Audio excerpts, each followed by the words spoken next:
Hello students, तो कैसे हैं आप सब लोग। आई होप आप सब लोग ठीक होंगे।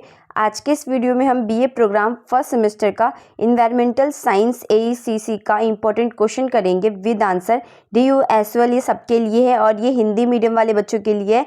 तो चलिए स्टार्ट करते बिना किसी टाइम वेस्ट के इस वीडियो को बिल्कुल भी स्किप मत कीजिएगा, नहीं तो आपको समझ नहीं आएगा। तो चलिए स्टार्ट करते हैं। क्वेश्चन स्टार्ट करने से पहले हम EVS का सिलेबस देख लेते हैं कि सिलेबस क्या है हमारा। तो ये सिलेबस है आपका और इन्हीं में से इम्पोर्टेंट क्वेश्चन बनेंगे। तो चलिए अब स्टार्ट करते हैं अपने क्वेश्चन 1 है, पर्यावरण क्या है, पर्यावरण के विभिन्न घटक के बारे में बताइए। तो अब देख लेते हैं कि पर्यावरण है क्या। तो पर्यावरण शब्द दो शब्दों से मिलकर बना हुआ है, परि प्लस आवरण। परि प्लस आवरण, परि का मतलब क्या होता है इसमें कि चारों तरफ या चारों ओर, एवं आवरण का अर्थ होता है ढके हुए, मतलब कि चारों ओर से जो ढका हुआ होता है उसे ही पर्यावरण कहते हैं। अंग्रेजों में पर्यावरण को एनवायरनमेंट कहते हैं। हमारे चारों तरफ का वह प्राकृतिक आवरण जो हमें सरलतापूर्वक जीवन यापन करने में सहायक होता है। मतलब कि हम जो डेली चीज़ें यूज़ करते हैं वो सारी हमें पर्यावरण से मिलती है। तो हमें जीवन को चलाने के लिए पर्यावरण की बहुत आवश्यकता है, पर्यावरण कहलाता है। तो इन सभी चीज़ों को हम पर्यावरण कहते हैं। पर्यावरण से हमें वह हर संसाधन उपलब्ध हो जाते हैं जो किसी सजीव प्राणी को जीने के लिए आवश्यक है। पर्यावरण ने हमें वायु, जल, खाद्य पदार्थ, अनुकूल वातावरण आदि उपहार स्वरूप दिए हैं। इस धरती पर रहने वाली सभी जीवित और अजीवित चीज़ें पर्यावरण के अंतर्गत आती हैं, चाहे वह जमीन पर रहते हो या पानी में रहते हो, पर्यावरण का हिस्सा होते हैं। पर्यावरण में हवा, पानी, सूरज की रोशनी, पौधे, जानवर आदि सभी शामिल है। पृथ्वी हमारे सौर मंडल का एकमात्र ग्रह है जिस पर जीवन पाया जाता है। पर्यावरण जीवन के लिए महत्वपूर्ण होते हैं जो सभी जीवों को सुरक्षा प्रदान करते हैं। तो आई होप आपको समझ आ गया होगा कि क्या होता है पर्यावरण। जो भी चीज़ें हमारे चारों तरफ से घिरी होती है वो पर्यावरण के अंदर आती है। और पर्यावरण के अंदर आप किन किन चीज़ों को ला सकते हो, जो भी चीज़, चाहे वो जीवित हो चाहे वो निर्जीव हो, जो भी चीज़ मरी या जिंदा, जो भी आप बोल सकते हो कि कोई वस्तु ही है, तो वो भी पर्यावरण के अंदर आ जाता है। आगे देखिए, अब हमें पता चल गया कि पर्यावरण होता क्या है। तो पर्यावरण क्या होता है, जो भी हमारे आसपास की चीज़ें होती है, चाहे वो कोई गैस हो गया, कोई वस्तु हो गया, कोई भी चीज़ जो भी हमारे आसपास मौजूद है वो सभी पर्यावरण के अंदर आ जाएगा। तो देखिए, पर्यावरण के अंदर दो प्रकार होते हैं पर्यावरण के। पहला होता है अजैविक और दूसरा होता है जैविक। अजैविक को भौतिक पर्यावरण भी कहते हैं और अजैविक पर्यावरण भी कहते हैं। और जो ये होता है इसको भी 3 भागों में बांटा जाता है। पहला है स्थलमंडलीय पर्यावरण, दूसरा है वायुमंडलीय पर्यावरण और तीसरा है जलमंडलीय पर्यावरण। और जो हमारा जैविक पर्यावरण होता है उसको भी 2 भागों में बांटा जाता है। पहला है वनस्पति पर्यावरण और दूसरा है जंतु पर्यावरण। देखिए, ये मैंने आपके SOL की बुक से ली हुई है। तो ये SOL की बुक में जो ओल्ड बुक थी आपकी इन्वायरमेंटल साइंस की, उसके अंदर ये दी हुई थी। लेकिन हम आसान भाषा में समझे इसको तो पर्यावरण के 4 घटक होते हैं या 4 प्रकार होते हैं। पहला होता है स्थलमंडल, दूसरा होता है जलमंडल, तीसरा होता है वायुमंडल और चौथा होता है जैविक मंडल। तो जैव मंडल भी बोल सकते हैं उसको। तो हम आगे पढ़ते हैं कि क्या होता है, ये एक एक करके इन चारों घटकों के बारे में समझते हैं। अब देखिए, पर्यावरण के 4 महत्वपूर्ण घटक माने जाते हैं। पहला है स्थलमंडल, दूसरा है जलमंडल, तीसरा है वायुमंडल और चौथा है जैव मंडल। तो पहला हम देख लेते हैं कि स्थलमंडल क्या होता है। तो ये लिथोस्फीयर शब्द ग्रीक शब्द से आया है। लिथोस्फीयर इंग्लिश में भी बोलते हैं हम, और जो लिथोस्फीयर है वो ग्रीक शब्द है। और लिथोस का मतलब होता है पत्थर और स्फेरा का मतलब होता है गोला। लिथोस्फीयर को स्थलमंडल कहा जाता है। पृथ्वी ग्रह की सबसे ठोस और सतही परत को स्थलमंडल कहते हैं। जो हमारी ठोस जगह होती है, जो हमारी जहाँ हम रहते हैं या जहाँ हमारे महासागर है, वो क्या है, वो स्थलमंडल है। तो यह पृथ्वी की पपड़ी और पृथ्वी के मेंटल की ऊपरी परत से बनी है और ग्रह की सबसे ठंडी सतह है जिस पर सभी जीवित प्राणी रहते हैं। दूसरे शब्दों में पृथ्वी की वह सतह जिस पर हम रहते हैं वही स्थलमंडल कहलाता है। स्थलमंडल विभिन्न खंडों से मिलकर बना हुआ होता है जिन्हें टेक्टोनिक प्लेट्स और या लिथोस्फीयर प्लेट्स भी कहते हैं के रूप में जाता है। और इस पर हम पपड़ी पाई जाती है, जो पृथ्वी होती है उस पर पपड़ी पाई जाती है। ये प्लेट साल में कुछ सेंटीमीटर हिलती डुलती भी है, जिसके कारण हम देख सकते हैं कि उनके घर्षण या उनके अलगाव से या आगे पीछे होने से क्या होता है कि भूकंप आ जाता है, या ये प्लेट जब टकरा जाते हैं या अलग अलग हो जाते हैं तो पहाड़, नदियाँ, मैदान आदि क्षेत्र बनते हैं और भूकंप तथा ज्वालामुखी जैसी घटनाएं भी उत्पन्न होती है। तो हम समझ सकते हैं कि स्थलमंडल कहते किसका, जहाँ हम रहते हैं या जहाँ ये सारी महासागर होते हैं, महाद्वीप होते हैं, ये सारी जगह जो है, जो पृथ्वी की सबसे ऊपरी परत है, उसे ही हम क्या बोलते हैं, स्थलमंडल कहते हैं। और ये बहुत ही पतला होता है जहाँ हम रहते हैं, और ये बहुत सारी चीज़ों से मिलकर बना हुआ होता है। आगे देखिए, अब जो स्थलमंडल होता है वो दो प्रकार का होता है। पहला होता है महासागरीय स्थलमंडल, दूसरा होता है महाद्वीपीय स्थलमंडल। तो देखिए, जो महासागरीय स्थलमंडल होता है वो जो भी हमारा पानी वाला इलाका होता है, जो भी महासागर वाला इलाका होता है, वो सारे हमारे महासागरीय स्थलमंडल कहलाते हैं। और जो महाद्वीपीय स्थलमंडल होता है वो होता है हमारा जितना भी वो वाला इलाका है जहाँ पे लोग रहते हैं, जहाँ पे पहाड़ है या जहाँ पे पानी नहीं है, वो वाला सारा इलाके क्या होता है, महाद्वीपीय स्थलमंडल कहलाता है। मतलब कि छोटी सी नदी तो होगी लेकिन ज़्यादा महासागर नहीं होंगे, तो जहाँ पे महासागर नहीं है वो हमारा महाद्वीपीय स्थलमंडल कहलाता है।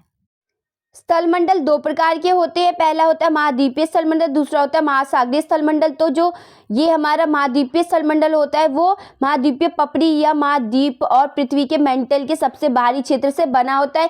क्या मतलब है, जो हमारा पृथ्वी होता है वो 4 भागों में बटा हुआ है, तो जो हमारा सेकंड नंबर पे होता है वो मेंटल होता है परत, और जो मेंटल परत होता है उसका जो सबसे ऊपरी वाला भाग है वो हमारा महाद्वीपीय पपड़ी कहलाता है या महाद्वीप कहलाता है। तो यह ज़्यादातर ग्रेनाइट प्रकार के पत्थरों से बना होता है और लगभग 120 किलोमीटर की मोटाई होती है इसकी। और महासागरीय स्थलमंडल जो होता है यह पृथ्वी की वह हिस्सा होता है जो समुद्र तल का निर्माण करता है। यह महाद्वीपीय परत की तुलना में बहुत पतली होती है और ज़्यादातर बेसाल्टिक चट्टानों से बनी होती है। इसकी मोटाई लगभग 65 किलोमीटर होती है। आगे देखिए, अब जो हमारी पृथ्वी होती है उसमें 4 परतों में बटी होती है हमारी पृथ्वी। तो पहला जो होता है हमारा वो भूपर्पटी होता है जो कि सबसे ऊपरी परत कहलाता है, और जो उसके बाद आता है वो मेंटल कहलाता है, जिसके बारे में अभी हमने पढ़ा कि महाद्वीपीय स्थलमंडल में आता है या वो महाद्वीपीय परत कहलाता है। तो ये इसका जो ऊपरी वाला भाग होता है वो महाद्वीपीय स्थलमंडल होता है। और जो हमारा ये मेंटल है उसके बाद क्या होता है, क्रोड होता है, क्रोड के बाद आंतरिक क्रोड होता है। तो ये सबसे अंदर होता है, इसके बाद क्रोड होता है, फिर इसके बाद मेंटल होता है, फिर इसके बाद भूपर्पटी होता है। तो जो क्रोड होता है, वैसे तो 3 प्रकार होते हैं हमारे पृथ्वी की परतों के, लेकिन जो बाहरी क्रोड होता है उसे बाह्यक क्रोड कहते हैं और जो अंदर का क्रोड होता है उसे आंतरिक क्रोड कहते हैं। बस यही डिफरेंस है, इस वजह से 4 क्रोडों में बांटा, मतलब 4 पार्ट में बांटा गया है पृथ्वी के परतों को। तो आप समझ सकते हैं इससे। तो जो पृथ्वी की सबसे ऊपरी परत होती है या जो सबसे पहले नंबर पे परत आती है वो भूपर्पटी आती है।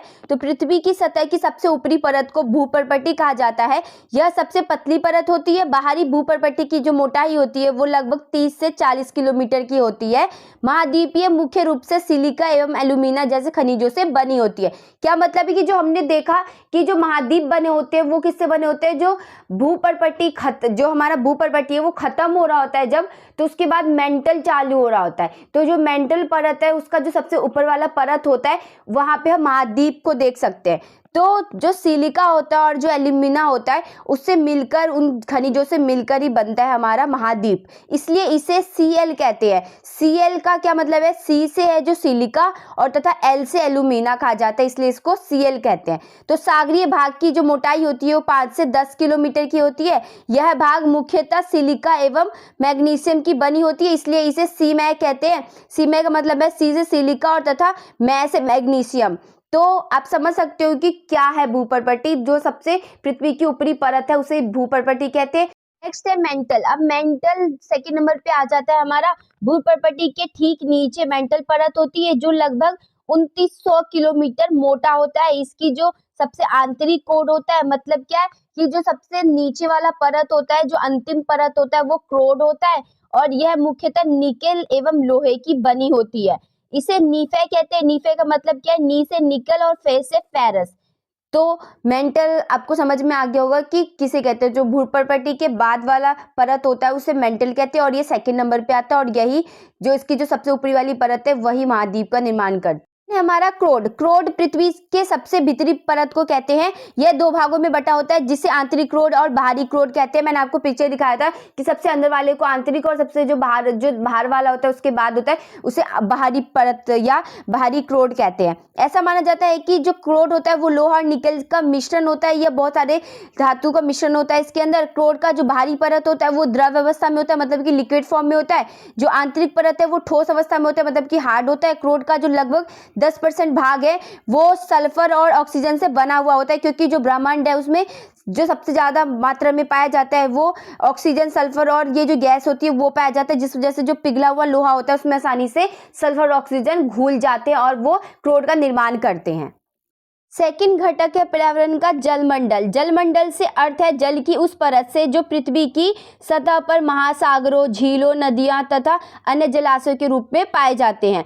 पृथ्वी की सतह के कुल क्षेत्रफल में अगर हम बोले तो 71% भाग है वो पानी का है। इसलिए पृथ्वी को नीला ग्रह या जलीय ग्रह भी कहते हैं। पृथ्वी पर पाए जाने वाले जितना भी जल है वो 97% जो भाग है उसका वो समुद्री जल है, यानी कि नमकीन या खारा पानी है। हम इस पानी को उपयोग में नहीं ला पाते हैं। पीने लायक पानी सिर्फ 3% ही है, जो हमें बर्फ तथा ग्लेशियर में कुल जल का 2% पाया जाता है। और जो 1% भाग है वो भूजल का है, मतलब कि पृथ्वी के अंदर हमें मिलता है। जल के कारण ही पृथ्वी पर जीवन है। महासागर जो हमारे वो एक मुख्य भाग है जलमंडल का। पृथ्वी पर 5 महासागर पाए जाते हैं: प्रशांत महासागर, अटलांटिक महासागर और हिंद महासागर, दक्षिणी महासागर, आर्कटिक महासागर। थर्ड है हमारा पर्यावरण का घटक वायुमंडल। हमारी पृथ्वी चारों ओर से वायु की घनी चादरों से घिरी हुई है। वायुमंडल इसे कहते हैं। पृथ्वी पर सभी जीवित जो प्राणी हैं वो वायुमंडल पर निर्भर है। यह हमें सांस लेने के लिए वायु प्रदान करता है एवं सूर्य की किरणों जो हानिकारक किरण है उससे भी हमें बचाता है, हमारी रक्षा करता है। यदि सुरक्षा का यह चादर ना हो तो हम दिन के समय सूर्य की गर्मी से जल सकते हैं और रात के समय हम ठंड से जम सकते हैं। वायुमंडल ने पृथ्वी की तापमान को रहने योग्य बनाया है। अब जो वायुमंडल की संरचना है वो 4 परतों में बांटा गया है जो पृथ्वी की सतह से आरंभ होती है। पहला है सौरमंडल, दूसरा है समताप मंडल, तीसरा है मध्यमंडल भी बोलते हैं इसको और मीजोस्फीयर भी कहते हैं। फोर्थ हमारा बाहरी वायुमंडल या इसे थर्मोस्फीयर भी कहते हैं।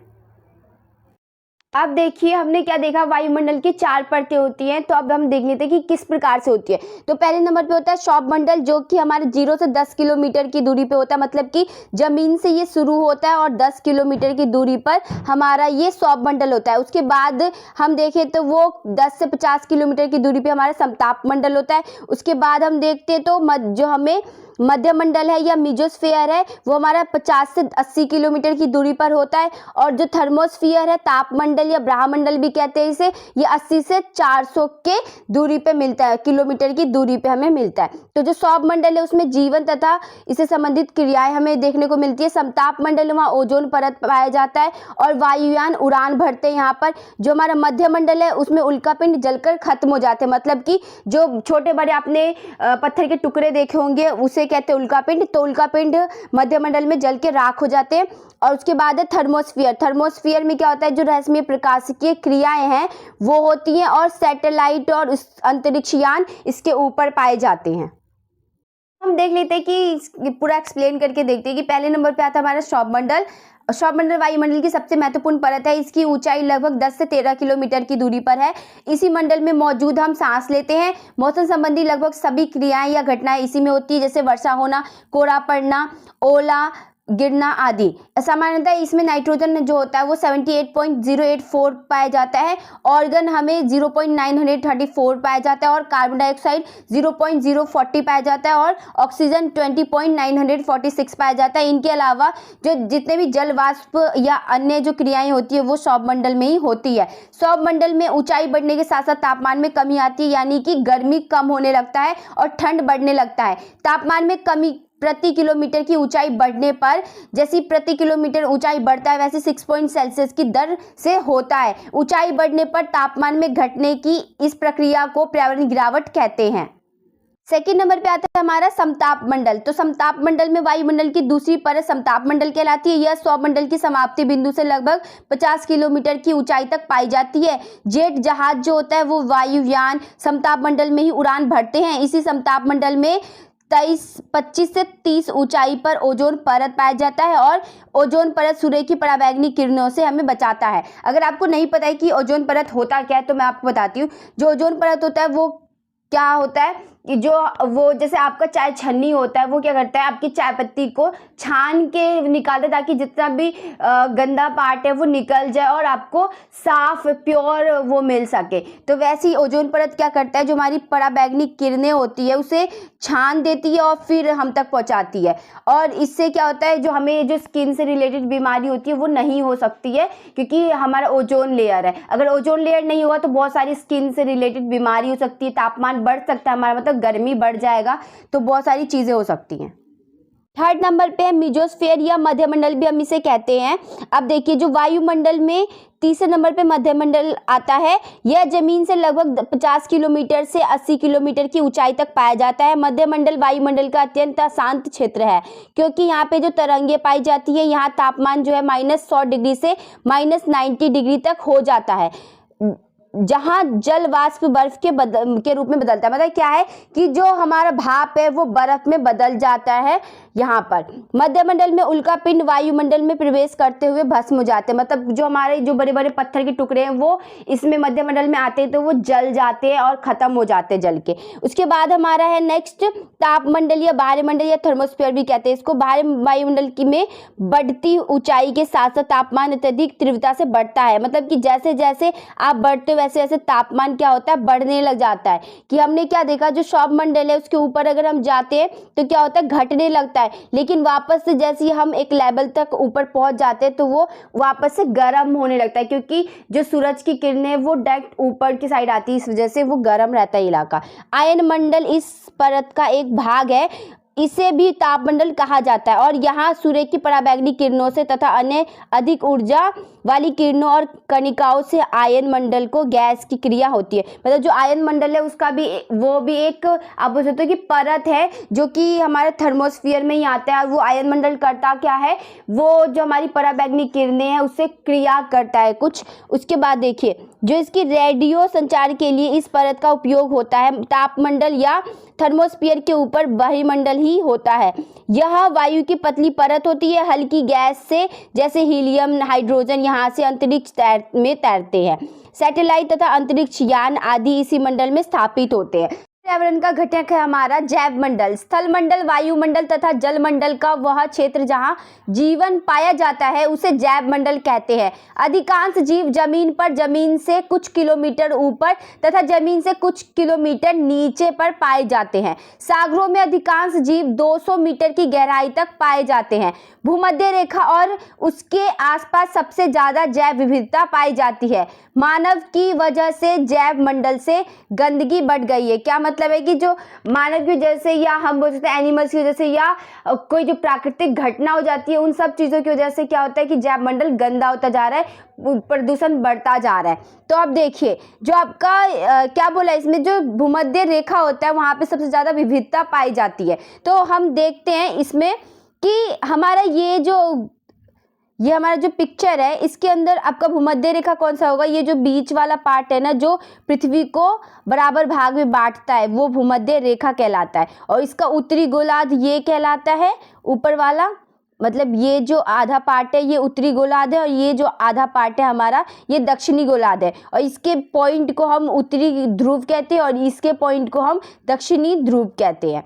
तो आपको समझ आ गया होगा ये। अब देखिए इसमें कि इसमें क्या बोला है आपको कि ये क्या है हमारा, ये जैव मंडल है। वायुमंडल, जल मंडल और स्थल मंडल, इन तीनों को मिलाकर हमारा जैव मंडल बन रहा है। मतलब कि जहाँ हम रहते हैं, जहाँ पे जीव जंतु रहते हैं, जहाँ पे इंसान रहता है, जहाँ पे पेड़ पौधे रहते हैं, जहाँ पे बहुत सारे कीड़े मकोड़े रहते हैं, वो हमारा जैव मंडल कहलाता है।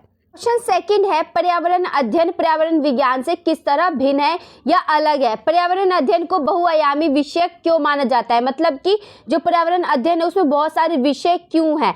तो पर्यावरण विज्ञान और अध्ययन क्या है। आज के पर्यावरण की चुनौतियां, वायु और जल प्रदूषण, वनों की कटाई, प्रजातियों की हानि, तेल की चरम खपत, जलवायु परिवर्तन, जटिल और परस्पर जुड़े हुए मुद्दे। पर्यावरण विज्ञान और पर्यावरण अध्ययन के अंत विषय जो है वो समाधानों की पहचान करने उद्देश्य इन महत्वपूर्ण समस्याओं के अध्ययन के लिए समर्पित है। पर्यावरण विज्ञान प्राकृतिक प्रणालियों अध्ययन और पर्यावरण की रक्षा और सुधार के लिए प्रौद्योगिकी के अनुप्रयोग और पर केंद्रित है, जबकि पर्यावरण जो अध्ययन है वो मानव और प्राकृतिक प्रणालियों के बीच बातचीत और विज्ञान और नीति के बीच संबंध केंद्रित करती है। पर्यावरण और स्थिरता के मुद्दे व्यापक और जटिल है। इन चुनौतियों का समाधान करने के लिए कौशल के अनूठे सेट की आवश्यकता होती है। इस वजह से दोनों प्रमुख छात्रों को उपकरणों की एक विस्तृत श्रृंखला के उपयोग में अनुभव प्रदान करते हैं। महत्वपूर्ण विश्लेषण और समस्या समाधान की दिशा में एक अंतः विषय दृष्टिकोण का उपयोग करते हैं। विभिन्न दृष्टिकोणों और क्षमताओं के लिए सम्मान को बढ़ावा देने और अंत विषय टीमों के भीतर प्रभावी ढंग से काम करते हैं और कौशल बनाने के लिए दोनों बड़ी कंपनियां के छात्र एक ही ऊपरी श्रेणी के कई पाठ्यक्रम में एक साथ काम करते हैं। अच्छे से समझ लेते हैं कि पर्यावरण विज्ञान और पर्यावरण अध्ययन में अंतर क्या है। तो पर्यावरण विज्ञान जो है वो शैक्षणिक क्षेत्र है जो पर्यावरण का अध्ययन करने और पर्यावरण के जो समस्या का जो समाधान है वो खोजने में मदद करता है। वो भौतिकी और रासायनिक जो हम बोलते हैं उसमें ये काम करता है। भौतिकी या रासायनिक मतलब क्या है, जो फिजिकली या आप बोल सकते हो जो केमिकली, इन दोनों तरीके से समाधान निकालने की कोशिश करता है। पर्यावरण विज्ञान में उपयोग किए जाने वाले विज्ञान में भूगोल, प्राणी विज्ञान, भौतिकी, पारिस्थितिकी, समुद्र विज्ञान, भूविज्ञान शामिल है। मतलब कि सारे विषय है, सब्जेक्ट है जो पढ़ाए जाते हैं पर्यावरण विज्ञान में। पर्यावरण विज्ञान भी पर्यावरण अध्ययन और पर्यावरण इंजीनियरिंग में शाखाएं खोलता है। जो पर्यावरण विज्ञान है उनकी जो ब्रांचेस है वो अलग अलग पर्यावरण अध्ययन और पर्यावरण इंजीनियरिंग में शाखाएं खोलता है, ब्रांचेस खोलता है। यह पर्यावरणीय समस्या के अध्ययन के लिए एक एकीकृत और अंतर विषय दृष्टिकोण प्रदान करता है। ये क्या करता है, जो पर्यावरण है उसके समस्या का समाधान के लिए या समस्या से कैसे निपट सकते हैं उन सब चीज़ों के लिए अलग अलग विषय प्रदान करता है। अब देखते हैं हम पर्यावरण अध्ययन। तो पर्यावरण अध्ययन क्या है, पर्यावरण के साथ मानवीय संबंधों को समझने के लिए सामाजिक विज्ञानों को अध्ययन करते हैं। पर्यावरण विज्ञान में अध्ययन के विभिन्न क्षेत्र शामिल है। अक्सर पर्यावरण विज्ञान के अध्ययन में जलवायु परिवर्तन, प्राकृतिक संसाधन, ऊर्जा, प्रदूषण और पर्यावरण संबंधी मुद्दों को अध्ययन शामिल किया जाता है। क्या मतलब है, पर्यावरण विज्ञान में क्या था कि हम क्या करते हैं, उस चीज़ को पढ़ते हैं, उसमें पढ़ाया जाता है स्टूडेंट्स को, उसके बाद उसका समस्या का समाधान निकालने की कोशिश की जाती है। लेकिन पर्यावरण अध्ययन में क्या होता है कि समस्या का समाधान नहीं खोजते, वो सिर्फ ये मानव से उसका संबंध क्या है और वो क्या मानव को नुकसान पहुंचाता है, वो नेचर को क्या, पर्यावरण को क्या नुकसान पहुंचाएगा और कैसे हुआ वो बीमारी या वो प्रदूषण कैसे हुआ, ये सारी चीज़ों की जानकारी इकट्ठा करते हैं पर्यावरण अध्ययन में। तो ये सारी चीज़ें पढ़ाया जाता है पर्यावरण अध्ययन में। देखिए पर्यावरण अध्ययन का बहुआयामी विषय। तो पर्यावरण अध्ययन में बहुत सारे विषय क्यों हैं, देखिए क्यों है विषय इतने सारे, क्योंकि पर्यावरण को बहुत ज़्यादा नुकसान हो रहा है, जिस वजह से इसको अध्ययन करने के लिए, इसका समस्या का समाधान ढूंढने के लिए बहुत सारे विषय लाया जा रहा है। तो प्राचीन काल में पर्यावरण संबंधी समस्या नहीं थी क्योंकि प्रकृति से सामंजस्य था, जनसंख्या की कमी थी, अधिकांशतः मानव की पर्यावरण पर निर्भरता थी। पर्यावरण संरक्षण तथा संतुलित विकास के लिए पर्यावरण अध्ययन की आवश्यकता थी।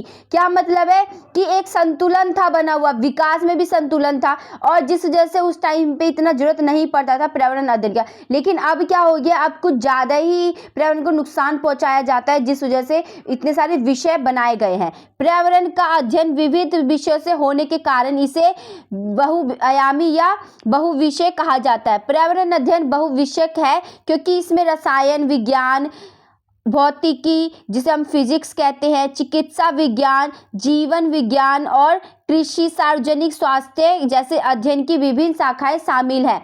यह पर्यावरण में भौतिक घटनाओं का विज्ञान है। पर्यावरण अध्ययन हर उस मुद्दे से संबंधित है जो कि जीव को प्रभावित करता है। मतलब जो भी किसी जीव जंतु को प्रभावित करता है, उन सब उन सब से रिलेटेड जो मुद्दे होते हैं वो सभी हमारे पर्यावरण अध्ययन के विषय में आ जाते हैं और उन सब के बारे में अध्ययन करना पड़ता है। इसलिए इतने सारे हमारे अभी के टाइम पे पर्यावरण अध्ययन के विषय शामिल हो गए हैं। आगे देखिए, प्रदूषण का शाब्दिक अर्थ है मालिन्य या दूषित करना, मतलब कि गंदा हो जाना। प्रदूषण की सही मायने में परिभाषा उसके शाब्दिक अर्थ से अधिक गहरी तथा विचारणीय है। अगर हम सही अर्थों में समझे प्रदूषण को तो बहुत ही हम देखेंगे भयानक होगा। प्रदूषण एक मानव निर्मित कृत्य है, न केवल उसके परिवेश बल्कि स्वयं उसकी अंतरात्मा को दूषित करता है। जो प्रदूषण वो उसके अंदर तक को गंदगी मचा देता है, ऐसा है कहना। प्रदूषण इसलिए एक ऐसा अहम मुद्दा है जिस पर पर्याप्त अध्ययन एवं चिंतन की आवश्यकता है, जिस पर सोचने की बहुत ज़्यादा आवश्यकता है। विभिन्न प्रकार के प्रदूषण से उत्पन्न हो रही जटिल समस्या और व्यवधाय प्रदूषण से हो रही बीमारियां, अनेक प्रकार की चीज़ों व्याख्या किया जा सकता है, परंतु अहम विषय वस्तु हम बोले तो केवल मनुष्य के आसपास रहे प्रदूषण से नहीं बल्कि हृदय से जुड़े तारों से संबंधित भी है।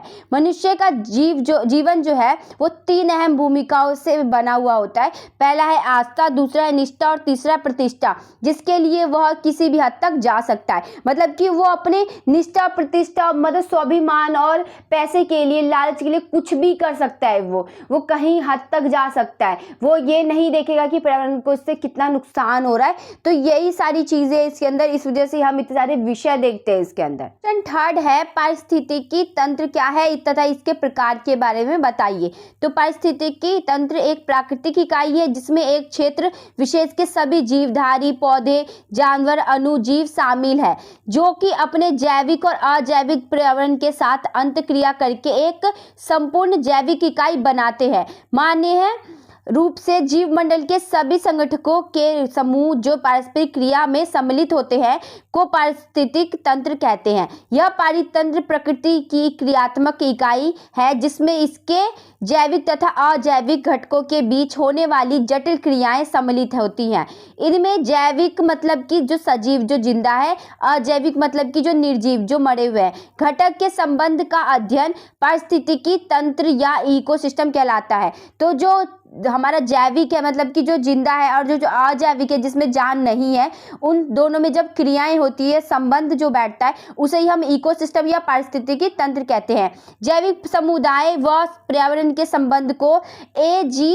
टेंसल ने 1935 में इकोसिस्टम की संज्ञा दी थी। तो इन्होंने 1935 में बताया था कि जो इकोसिस्टम है, जो पारिस्थितिकी तंत्र है, उसकी संज्ञा दे दी कि जो जैविक और अजैविक है उनके बीच में जो भी क्रियाएं होगी वो ही हमारा पारिस्थितिकी तंत्र कहलाएगा। पारितंत्र के घटक या संरचना को 2 भागों में बांटा गया है, ये 2 समूहों में बांटा गया है। पहला है अजैविक तथा दूसरा है जैविक। तो अजैविक घटक कौन से होते हैं? जो निर्जीव होते हैं, मतलब कि जिसमें जान नहीं होता है। अजैविक घटकों को निम्नलिखित 3 वर्गों में विभाजित किया गया है, मतलब कि जो अजैविक घटक है उसको भी 3 भागों में बांटा गया है। तो पहला है भौतिक कारक, अब फिजिकल फैक्टर भी इसे कहते हैं। जो भौतिक कारक है उसमें हमारा सूरज की जो किरणें होती हैं, जो प्रकाश होता है वो आ जाता है, तापमान आ जाता है, वर्षा आ जाता है, आर्द्रता आ जाता है, दाब आ जाता है। यह पारितंत्र में जीवों की वृद्धि को सीमित और स्थिर बनाए रखता है कि ये क्या करता है, अगर ज़्यादा गर्मी हो जाएगी तो उस हिसाब से ही जीव रहेंगे वहाँ, अगर ज़्यादा ठंड हो जाएगी तो उस हिसाब से जीव रहेंगे। तो इसलिए ये क्या करता है, जो पारितंत्र है जीवों की वृद्धि को सीमित करता है और स्थिर बनाता है। सेकेंड है हमारा अकार्बनिक पदार्थ, कार्बन डाइऑक्साइड इसमें आ जाते हैं हमारे। अकार्बनिक का मतलब क्या है? जिसमें कार्बन से रिलेटेड जितने भी चीज़ें होती है, जो गैस की चीज़ें होती है हमारी वो, तो nitrogen gas, oxygen, phosphorus, sulphur, जल, चट्टान, मिट्टी तथा अन्य जितने भी खनिज होते हैं वो सारे अकार्बनिक पदार्थ में आ जाते हैं। थर्ड है हमारा कार्बनिक पदार्थ। कार्बनिक में हमारा हो जाएगा कार्बोहाइड्रेट, प्रोटीन, लिपिड तथा ह्यूमेरिक पदार्थ। जो ह्यूमेरिक पदार्थ है वो क्या है? वो जो मानव से निकलता है वेस्ट, वो सारी चीज़ें। यह सजीव तंत्र के मूलभूत अंग है और इसलिए ये जैविक तथा अजैविक घटकों के बीच कड़ी है, क्योंकि ये क्या है, ये सजीव तंत्र के मूलभूत अंग होते हैं। क्योंकि जो इंसान है वो क्या करता है, इन्हीं सब चीज़ों से फल बनता है, कार्बनिक पदार्थ और अकार्बनिक, इन सब चीज़ों को मिलके ही हमारा कोई फल या कोई भी सब्जी या कुछ भी तैयार होता है और मानव क्या करता है, उसको खाता है। तो इसीलिए हम बोल सकते हैं जो सजीव है, जो सजीव वो बिल्कुल निर्भर है, वो सजीव का अंग है ये, क्योंकि इंसान क्या करते हैं, फल और इन सब चीज़ों को ही खा के जिंदा रहते हैं, इसलिए जो ये क्या है, जो जैविक चीज़ है वो अजैविक पे निर्भर है। दूसरा घटक है जैविक घटक, जिसमें सजीव आ जाते हैं। सजीव का मतलब जो जिंदा जीव जंतु होते हैं वो। तो उत्पादक जो पहला आता है, इसमें इसे भी 3 भागों में बांटा गया है, और पहला जो है उत्पादक है। तो उत्पादक में कौन आ जाता है, जो हरे पौधे प्रकाश संश्लेषण के द्वारा पूरे पारितंत्र के लिए भोजन का निर्माण करते हैं। हरे पौधे स्वपोषी कहलाते हैं। स्वपोषी का मतलब क्या होता है, जो खुद का भोजन खुद ही बनाते हैं, वो जो खुद पर ही निर्भर रहते, दूसरे पर ज़्यादा निर्भर नहीं रहते, उसे स्वपोषी कहते हैं। क्योंकि यह इस प्रक्रम के लिए मिट्टी से जल व पोषक तत्व, वायु से कार्बन डाइऑक्साइड प्राप्त करते हैं तथा सूर्य से सौर अवशोषित करते हैं, इसलिए ये स्वपोषी कहलाते हैं। क्योंकि ये खुद से तो खाना बनाते हैं, लेकिन ये कहीं ना कहीं इस पे भी निर्भर रहते हैं। तो इसमें सारे आपके पेड़ पौधे, ये सारी चीज़ें आ जाते हैं उत्पादक में। सेकेंड है उपभोक्ता। उपभोक्ता कौन है, यह विषम पोषी होते हैं। क्योंकि ये क्या करते हैं, विषम पोषी क्यों कहलाते हैं, कि जो स्वपोषी द्वारा संश्लेषित किए गए भोजन को खाते हैं। भोजन की पसंद के आधार पर इन्हें 3 वर्गों में रखा जाता है। पहला होता है शाकाहारी, दूसरा होता है हमारा मांसाहारी, और तीसरा होता है हमारा जो सर्वाहारी कहलाता है। जो पहला है उसमें हमारे गाय आ जाते हैं, जो शाकाहारी होते हैं, हिरन आ जाते हैं, खरगोश आ जाते हैं, और सीधे ही पौधों को खाते हैं, इसलिए ये शाकाहारी कहलाते हैं। मांसाहारी कौन कहलाते हैं, वह जंतु हैं जो अन्य जंतु को खाते हैं, वो मांसाहारी कहलाते हैं। उदाहरण के लिए शेर, बिल्ली, कुत्ता आदि। और सर्वाहारी कौन है, जो जीव पौधे और जंतु दोनों को खाते हैं, मतलब कि जो मांसाहारी भी है और शाकाहारी भी है, जो दोनों चीज़ों को खाते हैं, वो सर्वाहारी कहलाते हैं। उदाहरण हम मानव को ले सकते हैं, सुअर को ले सकते हैं और गौरैया को ले सकते हैं। तीसरा है अपघटक। अपघटक क्या होता है, इन्हें मृत पोषी भी कहते हैं। यह अधिकतम बैक्टीरिया, जीवाणु और कवक होते हैं, जो पौधों तथा जंतुओं के मृत, अपघटित और मृत कार्बनिक पदार्थ, जो सड़ रहे पदार्थ पर अपने शरीर के बाहर एंजाइमों का स्राव करके ग्रहण करते हैं। पोषकों के चक्रण में इनकी महत्वपूर्ण भूमिका होती है। इन्हें अपरदन भोजी भी कहा जाता है, क्योंकि ये जब कोई चीज़ खराब हो रहा होता है, सड़ रहा होता है, तब ये करते, इसलिए इसे मृत पोषी कहा जाता है। क्योंकि ये मरे हुए कोई भी चीज़ मर जाता है जब, तो उसको ये खाते हैं, उस पर निर्भर रहते हैं, इसलिए इसे मृत पोषी कहते हैं। आगे देखिए, अब हम समझते हैं डायग्राम से कि पारितंत्र क्या है। तो इन सब चीज़ों की जो क्रियाएं आपस में हो रही हैं, वो सभी क्या है, पारितंत्र कहलाता है। अब हम अच्छे से समझते हैं कि जो पारितंत्र के जो घटक थे वो कैसे काम करते हैं आपस में। तो पारितंत्र के 2 घटक हमने पढ़े, एक है अजैविक और दूसरा है जैविक। तो अजैविक हो गया सूर्य, या आप जो हवा में जो भी गैसें मिली होती है वो, या कोई मिट्टी है या कोई भी चीज़ है, वो सभी हमारा जिसमें जान नहीं है, जीवन नहीं है, वो सारे अजैविक है। तो जो सूर्य की जो किरणें होती है, उससे एक उत्पादक क्या करता है, जो पौधा है वो अपना खाना बनाता है। फिर इस पौधे को कौन खाता है, प्राथमिक उपभोक्ता खाता है। देखिए, अभी तक हमने जो पढ़ा उसमें मैंने शाकाहारी, मांसाहारी और सर्वाहारी करके आपको बताया, लेकिन हम इसमें देखेंगे जो प्राथमिक, जो शाकाहारी जीव होता है उसे प्राथमिक उपभोक्ता कहते हैं। जो द्वितीय उपभोक्ता होता है उसे मांसाहारी उपभोक्ता कहते हैं। जो तृतीय उपभोक्ता होता है उसमें सर्वाहारी उपभोक्ता आते हैं। उसके बाद चौथे पे अपघटक आते हैं। तो हम देखते हैं, तो जो प्रकाश संश्लेषण से क्या करता है, जो उत्पादक है वो हरे पौधे मतलब अपना खाना बनाते हैं, और उसके बाद क्या होता है, इस पौधे को प्राथमिक उपभोक्ता खाता है, मतलब कि शाकाहारी जीव खाता है। उसके बाद क्या होता है, प्राथमिक जो उपभोक्ता है, जो शाकाहारी जीव है, उसको कौन खाता है, उसको द्वितीय उपभोक्ता खाता है। जैसे कि मोर, सियार, लोमड़ी, ये खा लेते हैं इसको। उसके बाद क्या होता है, जो द्वितीय उपभोक्ता है, जो हमारा मांसाहारी है, मांसाहारी को कौन खाता है, हमारा तृतीय उपभोक्ता खाता है। जो सर्वाहारी होता है, जो मांस भी खाते हैं और पेड़ पौधे भी खाते हैं, ये क्या करते हैं, प्राथमिक उपभोक्ता को भी खाते हैं, मतलब कि शाकाहारी जीव को भी खाते हैं और मांसाहारी जीव को भी खाते हैं, इसलिए इसे सर्वाहारी या तृतीय उपभोक्ता में रखा गया, क्योंकि इन दोनों को ये खाते हैं, जिसमें सांप आ जाते हैं, शेर आ जाते हैं, बाघ आ जाते हैं और इंसान खुद आ जाता है। तो ये तीनों चीज़ कैसे एक दूसरे से कनेक्ट है आपको समझ में आ रहा होगा। उसके बाद तृतीय उपभोक्ता के बाद हमारा जो चौथा घटक होता है इसके अंदर, जो चौथा हम बोल सकते हैं कि जैविक के जो प्रकार होते हैं वो होता है अपघटक। अपघटक क्या है? अपघटक में कवक, जीवाणु, ये सारी चीज़ें आ जाती है। अब ये भी क्या होती है? ये भी बटे होते हैं भूमि में उपस्थित जो सभी अजीवीय घटक होती है वो सारी चीज़ें। तो अब हम जो छोटे कीड़े मकोड़े होते हैं, जो कवक होते हैं, इन सब चीज़ों को अपघटक में कहा जाता है, क्योंकि ये कब काम करता है? जब कोई भी चीज़ सड़ जाती है ना तो वो अपघटक हो जाती है, वो धीरे धीरे घटने लग जाती है। क्यों? क्योंकि जो छोटे जीव, जो छोटे कवक, जीवाणु होते हैं, बैक्टीरिया होते हैं, वो क्या करते हैं? इन सड़े हुए चीज़ों को खा लेते हैं, जिस वजह से वहाँ पे ख़त्म हो जाता है वो चीज़। आगे देखिए, अब एक और डायग्राम है, इससे भी समझते हैं हम। तो पौधे उत्पादक है, ठीक है। उसके बाद क्या होता है? ये है जो, मान लीजिए ये प्राथमिक उपभोक्ता है, जो हमारा शाकाहारी है, उसमें चूहा आ जाता है, हमारा खरगोश आ जाता है। फिर ये क्या होता है? ये जैसे टिड्डा आ गया, तो ये प्राथमिक उपभोक्ता हो गए हमारे। अब क्या होता है? जब ये सड़ जाते हैं ना तो अपघटक हो जाते हैं, मतलब कि जो कवक, जीवाणु, बैक्टीरिया वो इसे खाने लग जाते हैं, जिस वजह से वो खत्म हो जाता है। और ये हर किसी चीज़ में होता है अपघटक, पौधे में भी होता है, पौधे भी सड़ जाते हैं तो वो अपघटक हो जाते हैं। अब हम सेकंड नंबर पे जाते हैं, जो हमारा द्वितीय उपभोक्ता है, जिसमें हमारा मांसाहारी आ जाता है। तो उसमें छिपकली आ सकता है, सांप आ सकता है। और जब ये दोनों ही, मतलब कि जो भी मांसाहारी वो जीव है, वो जब मर जाता है, वो जब गल जाता है तो वो अपघटक हो जाता है, वो जीवाणु और बैक्टीरिया उसे खा लेते हैं। उसके बाद आता है तृतीय उपभोक्ता, इसमें बाज हम ले सकते हैं और इंसान को भी ले सकते हैं, शेर को भी ले सकते हैं। तो ये क्या करते हैं? ये पौधे को भी खाते हैं, मतलब पौधे को नहीं खाते, उन पौधे से जो फल निकलता है उसको भी खाते हैं और मांसाहारी जीव को भी खाते हैं। तो इसलिए इसे क्या कहते हैं?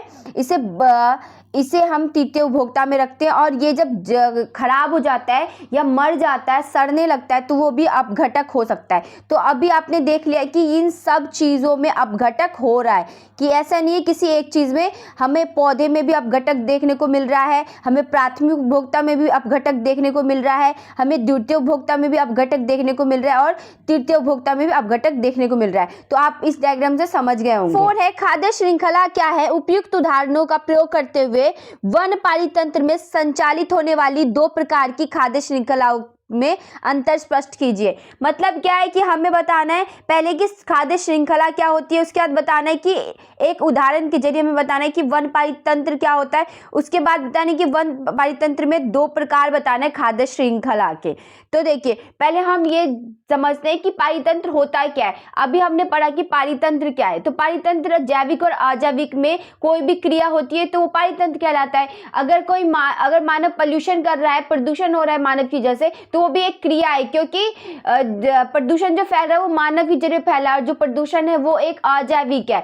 तो जैविक और अजैविक जब क्रिया कर रहे हैं तो वो पारितंत्र आता है। तो किसी भी तरह की क्रियाएं अजैविक और जैविक में पारितंत्र कहलाएगा। तो अब देख लेते हैं कि खाद्य श्रृंखला क्या होता है। तो पारितंत्र में सभी जीव जीवित रहने के लिए एक दूसरे पर आश्रित होते हैं। प्रत्येक जीव वन्य जीव का भोजन बन जाता है। इस प्रकार एक खाद्य श्रृंखला का निरंतर चलती रहती है। कोई भी खाद्य श्रृंखला उत्पादक से शुरू होती है, उपभोक्ता पर खत्म हो जाती है, निश्चित क्रम पर समाप्त हो जाती है। तो मतलब क्या है कि इससे समझिए एक फूड चेन, हम खाद्य श्रृंखला को फूड चेन भी कहते हैं, क्योंकि ये एक दूसरे पर निर्भर रहता है। खाद्य श्रृंखला का मतलब ये है कि एक दूसरे पे आश्रित होना अपने खाने के लिए। तो जैसे मान लीजिए ये घास है, तो घास पे निर्भर कौन है? कीट निर्भर है। तो ये कीट पे निर्भर कौन है? मेंढक निर्भर है। इसको, कीट को मेंढक खा लेगा, फिर इस मेंढक को सांप खा लेगा, फिर इस सांप को कौन खा लेगा? बाज खा लेगा। तो ये जो हमारी क्रियाएं हो रही हैं, तो इसी को हम खाद्य श्रृंखला कहते हैं। जो एक फूड चेन चलता है, एक दूसरे पे निर्भर होते हैं ये खाने के तौर पे, तो उसे ही हम खाद्य श्रृंखला कहते हैं। आगे देखिए, उत्पादकता शाकाहारी और मांसाहारी। इसके बाद हमने सर्वाहारी भी देखा था। तो उत्पादक कौन होता है? जो खुद अपना खाना बनाता है और जो स्वपोषी कहलाते हैं। और शाकाहारी कौन होता है? जो विषमपोषी होते हैं और वो क्या करते हैं? वो जो उत्पादक है उसका खाना खाते हैं, मतलब कि जो घास है, पेड़ पौधे वो खाते हैं, वो शाकाहारी कहलाते हैं। जो अपना खाना खुद नहीं बनाते, दूसरे पर निर्भर रहते हैं, लेकिन वो शाकाहारी होते हैं। और मांसाहारी कौन होता है? मांसाहारी शाकाहारी वो होता है जो क्या करता है, जिसे हम सर्वाहारी भी कहते हैं। तो वो उत्पादक मतलब कि पेड़ पौधे से जो सामान मिलता है वो भी खाता है, और शाकाहारी जो शाकाहारी है या जो चिकन है या कोई भी चीज़ ऐसा है तो वो मांस को भी खाता है, तो वो मांसाहारी कहलाता है। तो अब देखिए, घास जो है, घास को हिरन ने खाया, हिरन को किसने खाया, शेर ने खाया। तो ये जो है ये हमारा एक चेन है। उत्पादकों से खाद्य ऊर्जा का स्थानांतरण शाकाहारी उपभोक्ताओं में होता है। हरे पादपों में प्रकाश संश्लेषण प्रक्रिया द्वारा सौर ऊर्जा को रासायनिक ऊर्जा में बदल दिया जाता है। अतः किसी भी खाद्य श्रृंखला में प्रथम पोषक स्तर उत्पादक स्तर होता है, कि सबसे पहला जो स्तर होता है वो सबसे पहले पेड़ पौधे ही लेते हैं प्रकाश संश्लेषण, और उससे ही अपना खाना बनाते हैं, जिन्हें उत्पादक कहते हैं। हरे पादपों द्वारा निर्मित खाद्य से संचित ऊर्जा पादपों को जीने खाने वाले शाकाहारियों द्वारा उपयोग में लाई जाती है। क्या मतलब है, जो प्रकाश संश्लेषण से जो हरे पौधे हैं वो खाना बनाते हैं, उसको शाकाहारी खाते हैं। अब जो शाकाहारी खाते हैं तो उनमें वो जो भी काम करते हैं, उन जो हरे पौधे को उन्होंने खाया है या उससे सामान जो उन्होंने कोई भी फल ले लो या कोई भी चीज़ है तो उन्होंने खाया, तो वो हरे पौधे से आया, तो वो शाकाहारी हो गया। अब जो शाकाहारी ने खाना खाया उससे उसको ताकत मिली तो कोई भी काम करेगा। तो ये द्वितीयक पोषक स्तर होते हैं। तो ये इसलिए द्वितीयक कहलाते हैं क्योंकि दूसरा एक तरह से वो जो हमारे प्रकाश संश्लेषण से खाना पौधा अपना खाना बनाया, उसका खाना पौधा बनाया, उसके बाद क्या होता है कि फिर द्वितीय पोषक के पास गया, मतलब शाकाहारी के पास गया, तो इसलिए द्वितीय पोषक स्तर कहलाया। तथा इन्हें प्राथमिक उपभोक्ता कहते हैं। इस वजह से इसे प्राथमिक उपभोक्ता भी कहते हैं, क्योंकि जो पहला उपभोक्ता है जो क्या पेड़ पौधे को खाता है, क्योंकि वो खाना बनाया नहीं है, क्योंकि वो क्या कर रहा है, दूसरे से खाना ले रहा है। लेकिन जो पेड़ है, ये जो हरा कोई भी पौधा होता है, तो वो क्या करता है, वो प्रकाश संश्लेषण से खाना बनाता है। और शाकाहारियों का भक्षण मांसाहारी करते हैं, मतलब कि शाकाहारियों को मांसाहारी खाते हैं, जो खाद्य श्रृंखला का तृतीय पोषक स्तर कहलाते हैं, तथा इन्हें तृतीय उपभोक्ता भी कहते हैं। आगे देखिए, अब हमने एग्जाम्पल से तो समझ लिया, अब हम समझते हैं हमें जो बोला गया था कि वनपाई तंत्र में जो खाद्य श्रृंखला है उसके बारे में हमें बताना है कि दो जो खाद्य श्रृंखला के प्रकार बताने। तो हम इसको लेंगे कि जो वन होता है वनपाई तंत्र, उसमें हमें उत्पादकता और उपभोक्ता हम इन दोनों में बता सकते हैं कि जो पेड़ पौधे होते हैं, जीव जंतु होता है, वो बहुत सारे जो जंतु होते हैं वो सभी हमें मिल जाते हैं वन में। जैसे कि आप हिरन बोल सकते हो, खरगोश बोल सकते हो, पेड़ पौधा बोल सकते हो, शेर बोल सकते हो, ये सारे वन में मिलते हैं। तो वन में जो रहते हैं उनके खाद्य श्रृंखला के बारे में बताना है। तो हरे पौधे प्रकाश संश्लेषण द्वारा पाई तंत्र के लिए भोजन का निर्माण करते हैं। हरे पौधे स्वपोषी कहलाते हैं क्योंकि यह इस प्रक्रम के लिए मिट्टी से जल एवं पोषक तत्व, वायु से कार्बन डाइऑक्साइड प्राप्त करते हैं तथा सूर्य से सौर ऊर्जा अवशोषित करते हैं। क्योंकि इस वजह से ये स्वपोषी कहलाते हैं, क्योंकि ये खाना खुद बनाते हैं, लेकिन कार्बन डाइऑक्साइड या सूर्य की रोशनी, सौर ऊर्जा, ये सारी चीज़ें लेते हैं हम अजैविक से। उपभोक्ता कौन होता है, जो इसको यह विषम पोषी कहलाते हैं। उपभोक्ता वो होता है जो उस चीज़ को खाता है, कि विषम पोषी वो कहलाता है जो शाकाहारी होता है, जो दूसरे पर निर्भर होता है खाने के लिए। और स्वपोषियों द्वारा संश्लेषित किए गए भोजन को खाते हैं ये लोग। भोजन की पसंद के आधार पर इन्हें 3 वर्गों में रखा जा सकता है। शाकाहारी गाय, हिरन, खरगोश आदि सीधे ही पौधे को खाते हैं। मांसाहारी जो है वह जंतु हैं जो अन्य जंतु को खाते हैं, उदाहरण शेर, बिल्ली, कुत्ता आदि। और सर्वाहारी वो होते हैं जो जीव, पौधे और जंतु दोनों को खाते हैं, उदाहरण के लिए मानव, सूअर और गौरैया। तो ये हमें एग्जाम्पल के थ्रू समझाना था इस क्वेश्चन में कि क्या होता है, इस खाद्य श्रृंखला के 2 प्रकारों का वर्णन करना था जो वन में रहते हैं। तो हमने समझा दिया। तो आई होप आपको समझ आ गया होगा। EVS AECC का इम्पोर्टेंट क्वेश्चन किया विद आंसर। तो अगर आपको कोई भी डाउट इसमें रह गया हो या कोई क्वेश्चन समझ में नहीं आया हो तो प्लीज़ कमेंट करें, ताकि मैं आपको वापस से उसको समझा सकूं।